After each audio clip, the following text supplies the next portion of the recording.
Hi, I'm Ashley Park with IdeateTV. We're here at Stanley's Comic-Con, and I'm here with Matt and John Yuan, the Yuan twins. We're going to talk to them a little bit about their work, first starting with Inspector O. So who wants to go first? Yeah? Inspector O is about exorcists in medieval China. The main character is Inspector O. His niece, Yi, is the one who, even though she's younger, she's more capable than he is. He's not real practical in his thinking, so she's got to constantly keep him alive as his sort of like wild flights of fancy take him off in really dangerous directions. What we're proudest of this book is that in the back of every issue, we have illustrated footnotes so that the reader can learn a little bit more about Chinese culture and mythology, and it's not just sort of a completely made up, Asian mishmash of nonsense. It's actually based in, actual stuff. Absolutely. Well, where did the inspiration for Inspector O come from? The inspiration for it came from our childhood. We grew up watching all those great Shaw Brothers Hong Kong action movies. But the dubs that we were watching didn't have English subtitles. And so we're making up the stories for these awesome visuals, but had no idea what was going on. It wasn't until decades later we're like, oh, we like our story better, so we'll keep that. I love that. Okay, so John, do you want to tell me a little bit about your other one, Serving Soups? Yeah, okay, so Serving Soups is about a group of process servers, but they only serve court documents to deadbeat superheroes and supervillains. And they can mess up pretty much anything. They're not very good at their jobs, and so you are serving a summons to a dude who can, pitch Volvos to the next zip code. He's not going to be really happy to see you. And then most of the characters are either clueless, abrasive, or short-tempered, and it just goes downhill from there. Well, considering they're all clueless and that sort of thing, are they inspired by any real people? The two main characters are Cheech and Clive. They're twin brothers. And generally speaking, I think we based it off of our worst characteristics. It's like a rotten temper and like just this inability to think two steps ahead, and so terrible things happen to them, but all for comedic effect. I love it. That's amazing. I was going to ask you if it was based off of you, but since you said clueless and all those things, I love that. Okay, so how did you first get started with comic book writing and artistry?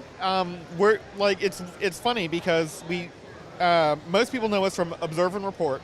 We were in a movie with Seth Rogen, and that's how we got into comic books. So when people ask us, oh, how do I break into comic books? Our answer is become an actor first, and so it doesn't help, most of the time.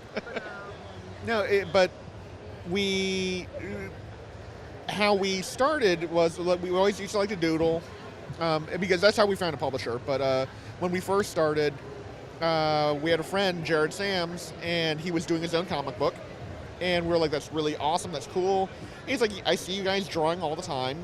I know you guys can write, so why don't you make your own comic? We're like, I don't know, we don't have the time, we're not disciplined. And he's like, guys, that's nonsense. And he speaks very colorfully, so I'm toning it down to PG, but he was like, that's a terrible excuse. That's not going to wash with me. And so he kind of challenged us, but that's just the most recent one. I mean, like most of our friends are always like, you guys should do a comic, and most times we're like, no, we're not going to do it, But Jared taught himself how to draw, taught himself how to color a comic book, everything. And so he's like, guys, if I can do it, you can. And we're like, okay, yeah, okay. So that's kind of how we started. Very cool. Well, lastly, speaking along the same lines of what you were just talking about, for young or new aspiring comic book artists and writers, I know you guys are from Texas and you live in LA now. For people who want to get into this, what's some advice you could give them?